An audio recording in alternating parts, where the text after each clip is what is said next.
Hundreds of women gathered on the steps of the Lincoln Memorial today for their annual Standing for Peace and Justice rally. They say that they are outraged by the gun violence in their communities. And as Mike Canine reports, they are demanding what they call common sense solutions.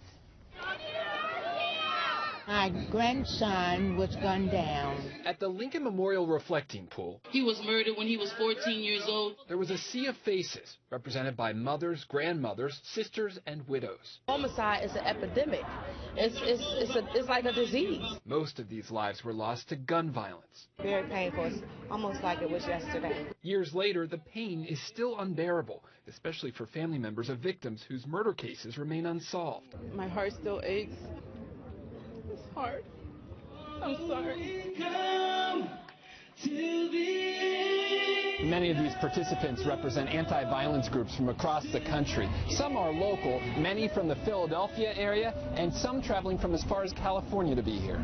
I don't know what the solution is, but I want to be part of it, and that's why I'm here today. Some say what's needed is more prevention and education. There are too many guns flooding our neighborhoods. The little kids are getting hold of guns. How? Where are they getting these guns from? Others called for more gun control, starting with universal background checks. How simple it is to pass a law to say that people with domestic violence history shouldn't own a gun. Common sense, right? It hasn't happened. Activists acknowledge such legislation is unlikely, with the current Congress controlled by Republicans who, along with many Democrats, strongly believe the Second Amendment protects their right to bear arms, and they oppose any effort to restrict that right. Still, these women vow they will never stop fighting for justice, fighting for peace. On the National Mall, Mike Canine, News Channel 8.